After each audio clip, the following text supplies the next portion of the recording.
हमारे भारतीय जो कामगार है, जो वर्कर्स है, उनको इजराइल में पीटा जा रहा है। अगर सचमुच आपके पास लाल आंख है, सचमुच आपके पास 56 इंच छाती है, तो हमारे भारतवासियों के लिए आप इंटरवीन करिए। चाइना ने हमारे जमीन पे कब्जा कर रखा है, अब वो और ज्यादा आक्रामक होगी, और ज्यादा पाकिस्तान को प्रोत्साहित देगी कि चलो ये ज्यादा ही उड़ रहे हैं। भाई हमारे पास एक डिफेंस सिस्टम हमने रशिया से खरीदा था S-400, तो क्या वो ऑपरेशन ब्लू स्टार में हार गए क्या हम उसकी वजह से? तो आप एक ऐसे देश के साथ जो कि सबका दुश्मन बना हुआ है, इजराइल अमेरिका को छोड़ के, तो बाकी के आपको ऐसी क्या इतनी दोस्ती निभानी है? आप क्या हिंदुस्तान के मुसलमानों के खिलाफ या इलाके के खित्ते का जो मुसलमान है उसके खिलाफ कोई जंग छेड़ना चाहते हैं क्या? यहाँ पे अगर आप ये जंग छेड़ना चाहते हैं तो बहुत खतरनाक बात होगी है। खुदा ना खास्ता आपका कहीं जंग छिड़ जाए, पाकिस्तान से ही छिड़ जाए या चीन से ही छिड़ जाए, तो क्या इजराइल अपने इंटरेस्ट के हिसाब से आपके डिफेंस सिस्टम को कंट्रोल नहीं करेगा? बुद्ध का देश है, युद्ध का देश नहीं है। बुद्ध का समय है, युद्ध का समय नहीं है। और आप वहां तब जा रहे हैं जब वहां युद्ध किसी भी एनी मोमेंट छिड़ सकता है। ये अपने किस्म का एक पहला अलायंस हुआ होगा दुनिया के अंदर जो किसी धर्म के खिलाफ होगा। जो इजराइल पहलगाम हमले के बाद आज तक पाकिस्तान का नाम नहीं ले रहा है, वो आपको कितना मदद करने वाला है हथियारों में? सांस्कृतिक रूप से कोई देश अगर दूसरे देश से लड़ रहा है और तीसरा देश का अगर उस संस्कृति से कोई लेना देना नहीं है, तो आप हाथ डालने जाएंगे तो आपका हाथ जल सकता है। मुझे बताइए, जो इजराइल अभी खुद ईरान पर हमला करने की सोच रहा है, चारों तरफ क्या कहते हैं 6 देश के साथ वो लड़ाई लड़ने की सोच रहा है, वो हथियार उसको खुद के लिए चाहिए या आपको दान में देगा? और आपके 1 करोड़ नागरिक मिडिल ईस्ट में फंसे हुए हैं, आपके 1 करोड़ नागरिक। हो सकता है एप्स्टीन की आत्मा मोदी जी के सपने में आई हो रात को कि भाई जाओ और go to Israel, sing and dance and Trump will be please. ऐसा क्या हो गया कि अचानक प्रधानमंत्री मोदी को इजराइल जाना पड़ा? अब जो खबर आ रही है और जिस तरीके से जो मीडिया में रिपोर्ट्स आ रही हैं, मीडिया रिपोर्ट्स में एक हेक्सागोनल अलायंस की बात हो रही है। हालांकि ये बात तब तक काफी दिनों से चल रही है कि कौन कौन से देश उस गठबंधन में शामिल होंगे, लेकिन मोदी जी इस गठबंधन को ऐसा लग रहा है कि पुख्ता करने जा रहे हैं। भारत के लिए वो कितना बड़ा खतरा है, क्या खतरों से खेल रहे हैं मोदी जी, उसके बारे में हम आपको बताएंगे। ऐसे समय में एक ऐसे देश का साथ देना जो कि अब ईरान पर भी हमला करने वाला है। पश्चिम एशिया में बहुत ज्यादा सैनिक तैयारियां हो रही है। 2003 के तुलना में आज के समय सबसे ज्यादा डिस्ट्रॉयर्स, एयरक्राफ्ट और ग्राउंड ट्रूप्स को मोबिलाइज रखा है, तैयार रखा है। युद्ध होने की बहुत ज्यादा संभावना है। लेकिन हमारे संबंध, भारत के संबंध ईरान, कतार, सऊदी अरेबिया जैसे देशों के साथ है, बहुत अच्छे रिश्ते हैं। ये वो समय है जब भारत को न केवल नॉन अलाइन रहना चाहिए, बल्कि युद्ध और हिंसा को रोकने के लिए देशों के बीच मीडिएट भी करना चाहिए। ये युद्ध शुरू होने से ठीक पहले लड़ने वाले देशों में जाकर, मतलब उनके पास जाकर आप युद्ध को लेजिटिमाइज कर रहे हो, सही साबित कर रहे हो। ये ऐसे हुआ कि हिटलर बस अभी पोलैंड इन्वेड करने वाला है और आप जाके उनको कह रहे हो कि हम आपके साथ डील करेंगे। तो अगर एक साथ आपने इजराइल के साथ संबंध बना लिए ऐसे डिफेंस मिलिट्री पैक के साथ, आपकी ईरान के साथ, सऊदी अरेबिया के साथ, कतार के साथ, अन्य देश, फिलिस्तीन के साथ जो संबंध है वो खराब हो जाएंगे। आप नॉन अलाइन कैसे रहे फिर? खास करके जब ईरान से आप दुश्मनी मोड़ रहे हो, क्योंकि ईरान ने हमको, जब तेल महंगा हुआ था, ईरान हमको तेल सस्ते में बेच रहा था, वो भी हमको फॉरेक्स से नहीं, हम लोग रुपये के साथ खरीद सकते थे। हमारे भारतीय जो कामगार है, जो वर्कर्स है, उनको इजराइल में पीटा जा रहा है। कल परसों एक सोशल मीडिया पे बड़ा वीडियो आया था, उसके बाद ना एमईए ने कुछ कहा है, ना प्रधानमंत्री मोदी ने, किसी भाजपा का मंत्री ने। एटलीस्ट आप जाके उधर बताइए, म्यूजियम में आप विजिट मत करिए, आप जाके खुद बताइए कि क्या हो रहा है। अगर सचमुच आपके पास लाल आंख है, सचमुच आपके पास 56 इंच छाती है, तो हमारे भारतवासियों के लिए आप इंटरवीन करिए। लेकिन आपने ना बजट किया है, ना आप पार्लियामेंट को ब्रीफ कर रहे हो, ना चर्चा कर रहे हो, और ऐसे समय आप ऐसे देश को मिलने जा रहे हो जो जंग छेड़ने वाला है 2 दिन पहले। मतलब आप क्या है, ये किस तरीका का विश्व गुरु है? You are on the side of the अग्रेसर्स।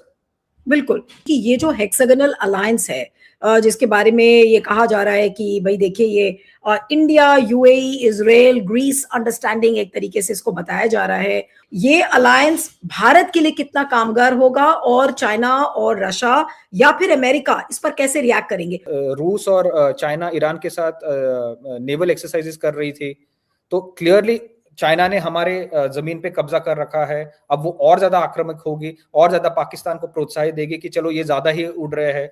हमको सबके साथ नियंत्रण, बैलेंस बनाए रखना चाहिए ना। वो एक कॉन्फ्लिक्ट जोन इस टाइम एक तरीके से क्रिएट हो चुका है वहां पे, और एनी मोमेंट वहां पे एक फुल फ्लेजेड जंग छिड़ सकती है। तो ऐसी खतरनाक इलाके में जाके आप अपनी देश का प्रधानमंत्री, भारत देश का, अपनी सुरक्षा को खतरे में डाल रहा है। तो हमें ऐसा लगता है कि शायद कोई बहुत ही अर्जेंट या कोई ऐसा काम है जो कि मतलब कितने भी खतरों को मोल लेके उसके बावजूद जान हथेली पे रख के भी उस काम को पूरा करना है। मोदी जी का ऐसा कोई काम इजराइल में अटका हुआ है, नहीं तो इंतजार किया जा सकता था, क्योंकि अभी पता नहीं है कि वो कब शुरू होगी जंग। एक बड़ा इंटरेस्टिंग सा खबर तैर रही है सोशल मीडिया पे कि जो जेराल्ड फोर्ड है, जो एयरक्राफ्ट कैरियर है अमेरिका का, वहां उन्होंने डिप्लॉय कर रखा है जो कि ईरान के ऊपर हमला करने के लिए, तो उसके टॉयलेट्स चौक हो गए हैं सारे, और वो जो टॉयलेट्स चौक हो गए उसकी वजह से डिले हो रहा है हमले में। ये एक इंटरेस्टिंग ये आ रही है। अब वो चौक हुए हैं, इंटरेस्टिंग हुए हैं, या डिवाइन इंटरवेंशन है, वो क्या है, वी डोंट नो। लेकिन हम अपनी बात पे आते हैं कि आपने सबसे पहले यहाँ पे डिफेंस सिस्टम की बात हो रही थी। भाई हमारा पास एक डिफेंस सिस्टम हमने रशिया से खरीदा था, S-400। तो क्या वो ऑपरेशन ब्लू स्टार में हार गए क्या हम उसकी वजह से? और अभी पिछले दिनों रशिया ने फिर ऑफर किया था कि उसका एडवांस सिस्टम S-350, वो 350 ऑफर कर रहे थे और विद टेक्नोलॉजी ट्रांसफर कर रहे थे। तो जो रशिया आपका इतना लॉन्ग टर्म दोस्त रहा है, 70 सालों से भी ज्यादा दोस्ती है, और टेक्नोलॉजी ट्रांसफर देता है, जो कि टेररिस्ट स्टेट के तौर पे इस वक्त तो बदनाम नहीं है पूरी दुनिया में, तो आप एक ऐसे देश के साथ जो कि सबका दुश्मन बना हुआ है, इजराइल अमेरिका को छोड़ के, तो बाकी के आपको ऐसी क्या इतनी दोस्ती निभानी है? और जो आपने हेक्सागोनल अलायंस की बात की, इन दोनों चीज को जोड़ के देखिए कि क्या ये जो डिफेंस सिस्टम है और ये हेक्सागोनल अलायंस है, इसमें मिला जोड़ के आप क्या हिंदुस्तान के मुसलमानों के खिलाफ या इलाके के खित्ते का जो मुसलमान है उसके खिलाफ कोई जंग छेड़ना चाहते हैं क्या? यहाँ पे अगर आप ये जंग छेड़ना चाहते हैं तो बहुत खतरनाक बात होगी ये, इस देश के लिए भी और इस पूरे इलाके के लिए भी। ये जो बात हो ही रही हेक्सागोनल अलायंस जो है वो रेडिकल एक्सिस, शिया एक्सिस, सुन्नी एक्सिस की बात हो रही है, उसका हिस्सा मोदी जी बनने जा रहे हैं। एक अलायंस, उस अलायंस को क्या हम किसके खिलाफ इस्तेमाल करना चाहते हैं? किन लोगों के खिलाफ इस्तेमाल करना चाहते हैं? पाकिस्तान के साथ तो आप 70-80 साल से लड़ ही रहे हैं लगातार, और उसपे आपके पास तरह तरह के डिफेंस सिस्टम्स हैं, हथियार खरीद रखे हैं आपने, फ्रांस से खरीदे, रशिया से खरीद रखे हैं। इसमें अब अमेरिका इजराइल का क्या ऐसी जरूरत आन पड़ी कि आप इजराइल से खरीदेंगे? ठीक है, आपकी बहुत सारी रक्षा सामग्री आती है इजराइल से, ये बताया जाता है कि जो ये ड्रोन इस्तेमाल हुए थे इसमें वहां इजराइल से ही आए थे आपके यहाँ, तो वो ठीक था आपका। लेकिन आप डिफेंस सिस्टम इजराइल को, अब आप क्या समझते हैं? क्या इजराइल वाले इतने सीधे साधे हैं कि अगर खुदा ना खास्ता आपका कहीं जंग छिड़ जाए, पाकिस्तान से ही छिड़ जाए या चीन से ही छिड़ जाए, तो क्या इजराइल अपने इंटरेस्ट के हिसाब से आपके डिफेंस सिस्टम को कंट्रोल नहीं करेगा? तो देन मतलब आप पहले ही देख चुके हैं कि रफाल में आपके पास सोर्स कोड नहीं था और उससे आपने मुंह की खाई। सवाल वही का वही आ जाता है कि किस लिए जा रहे हैं ये डिफेंस डील? कोई भागी नहीं जा रही थी, आप इंतजार कर लेते, सेफ माहौल में जाते। आप तो कहते हैं कि हम बुद्ध का देश है, युद्ध का देश नहीं है, बुद्ध का समय है, युद्ध का समय नहीं है, और आप वहां तब जा रहे हैं जब वहां युद्ध किसी भी एनी मोमेंट छिड़ सकता है। वहां तैयारियां क्या करने जा रहे हैं कि आप एक ऐसा अलायंस बनाने जा रहे हैं, उसका मकसद शांति स्थापित करना नहीं है, उसका मकसद एक खास कौम के लोगों को तहस नहस करना है। और मेरे ख्याल से नीलू जी, मुझे लगता है कि ये अपने किस्म का एक पहला अलायंस होगा दुनिया के अंदर जो किसी धर्म के खिलाफ होगा। मतलब ऐसा अलायंस आज तक नहीं बना होगा, मिलिट्री अलायंस बन रहा है धर्म के खिलाफ। आप देखिए जो क्लैश ऑफ सिविलाइजेशन वाली बात आपने यहाँ पे शुरू कर दी है, तो किसके खिलाफ? क्योंकि आप ऐसा नहीं है, देखिए जो उनका तो चल रहा है गजा का अंदर, उनके मसले चल रहे हैं, फिलिस्तीन और उनका चल रहा है, हमारे यहाँ तो ऐसा कोई मसला नहीं चल रहा है। तो हम किसके खिलाफ?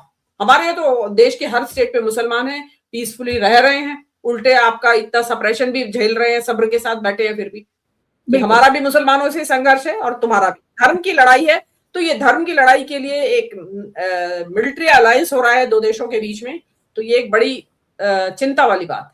आज मोदी जी 35 घंटे के इस दौरे में क्या अचीव करने वाले हैं, क्योंकि अगर उनकी ग्लोबल स्टैंडिंग देखी जाए तो ग्लोबली तो उनको एक कमजोर नेता माना जा रहा है। आप आज एक ऐसे अग्रेसर के साथ जाकर खड़े हुए दिख रहे हैं। अगर इनको इजराइल को इतना ही मदद करना था तो पहलगाम के समय एक बार भी उसने पाकिस्तान का नाम क्यों नहीं लिया था भारत के लिए? जो इजराइल पहलगाम हमले के बाद आज तक पाकिस्तान का नाम नहीं ले रहा है, वो आपको कितना मदद करने वाला है हथियारों में? अगर इजराइल का मोसाद इतना ही दुनिया का सबसे बड़ी गुप्तचर एजेंसी है और हमारे जेम्स बॉन्ड उनके फैन हैं, तो अभी तक वो 4 जो आतंकवादी थे पहलगाम में जो मार के भाग गए, उनको शिनाख्त करके मोसाद ने काहे नहीं दे दिया इनके जेम्स बॉन्ड को? इजराइल में जो यहूदी हैं उनका मानना है कि उनका जो पूरा का पूरा अस्तित्व है वो जेनेसिस नाम की किताब में है, जो कि हजारों साल पहले लिखा, किसने लिखा पता नहीं, लेकिन उसमें एक प्रॉमिस्ड लैंड है। वो प्रॉमिस्ड लैंड के 6 कोने हैं, 6 अलग अलग उसका एक जियोग्राफिकल लोकेशन है, और वो जियोग्राफिकल लोकेशन जो है वो आज के इजराइल से बहुत बड़ा है। उत्तर में इराक से आगे सीरिया तक है, दक्षिण में इजिप्ट तक है, लेबनान तक है, इधर जॉर्डन तक है। तो इजराइल का ये मानना है कि उसकी जमीन का हक बहुत ज्यादा है। उसके आसपास जो देश हैं वो इस्लामिक देश हैं, और इसीलिए इजराइल का आसपास के इस्लामिक देशों के साथ एक विवाद चल रहा है। दिक्कत यह है कि भारत में भाजपा की सरकार भी ये संजोग से मानती है कि भारत भी एक बहुत बड़ा देश है वो, लेकिन आज की तारीख में उसकी जमीन छोटी है और चारों तरफ से हमको दूसरी संस्कृतियों ने घेर के रखा है। इसीलिए ये इजराइल से ज्यादा नजदीक जाते हैं बीजेपी वाले। इजराइल जो ये हेक्सागन बनाना चाह रहा है, वो ये बनाना चाह रहा है कि उसका जो प्रॉमिस्ड लैंड है जेनेसिस में, जो कि इजराइल वो सीरिया से लेके इजिप्ट तक और इधर लेबनान से लेके जॉर्डन तक बहुत बड़ा लैंड है, उसके बाहर जो देश हैं उनके साथ वो दोस्ती बनाना चाह रहा है। भारत को इससे बचना चाहिए, क्योंकि इससे पहले कहीं पर भी एक देश दूसरे देश के ऊपर अगर सांस्कृतिक रूप से किसी तरह का हमला करते हुए दिखता है तो उसके बाद हम देखते हैं आतंकवाद की गतिविधियां बहुत बढ़ जाती हैं। सांस्कृतिक रूप से कोई देश अगर दूसरे देश से लड़ रहा है और तीसरा देश का अगर उस संस्कृति से कोई लेना देना नहीं है तो आप हाथ डालने जाएंगे तो आपका हाथ जल सकता है। उन्होंने एक जगह भी इस्लाम का नाम नहीं लिया, वो भी बहुत समझदारी से शिया और सुन्नी रेडिकल का नाम ले रहे हैं, तो वो भी इतने डरे हुए हैं कि अपनी बात को खुल के बोल नहीं रहे हैं। ऐसे में आपके यहाँ पर जो भक्तगण है, चेले हैं, वो तो सुबह से शाम तक पड़ोस के अब्दुल को टाइट करने के पीछे पड़े हुए हैं, तो वहां का जो राष्ट्रपति है वही इस्लाम का नाम नहीं ले रहा है, और आपके जो चेले चकारे हैं वो तो पड़ोस में हर अब्दुल को टाइट करने के पीछे तो ये बहुत खतरनाक खेल खेल रहे हैं। इसमें हाथ जलने की संभावना है, क्योंकि 2 अलग अलग लोग अपनी समस्या से लड़ रहे हैं। मुझे बताइए, जो इजराइल अभी खुद ईरान पर हमला करने की सोच रहा है, चारों तरफ क्या कहते हैं 6 देश के साथ वो लड़ाई लड़ने की सोच रहा है, वो हथियार उसको खुद के लिए चाहिए या आपको दान में देगा? मुझे ये बताइए, हथियार कब देगा? वो अपनी लड़ाई नहीं होगी तब तो देगा। खुद जो लड़ रहा है उसको कहेंगे कि नहीं हमको वो हथियार देने वाला है, हमको समझ में नहीं आता है कैसे देगा। अरब देशों में 1 करोड़ इस्लामिक, भारत के 1 करोड़ लोग मध्य पूर्व में रहते हैं, 1 करोड़ लोग। भारत में जो रोज 30 लाख बैरल तेल आता है, मतलब हमारी आपकी गाड़ी में जो पेट्रोल आता है ना, उसका आधा पेट्रोल रोज हमको मिडिल ईस्ट से आता है, ये इस्लामिक देशों से आता है। अब इजराइल से भारत ऐसी कोई रोजमर्रा की चीज तो लेता नहीं है। आप अरब देशों से तो ले रहे हैं, अरब देशों से आप रोजमर्रा की चीज ले रहे हैं, जो कि पेट्रोल है। आपकी गाड़ी का आधा पेट्रोल रोज मिडिल ईस्ट से आता है, और आपके 1 करोड़ नागरिक मिडिल ईस्ट में फंसे हुए हैं। आपके 1 करोड़ नागरिक, 1 करोड़ हिंदुस्तानी नागरिकों के बीच में अगर मिडिल ईस्ट में जो हैं उनके बीच में अफरा तफरी मच जाएगी तो आप उन लोगों को हैंडल कैसे कीजिएगा?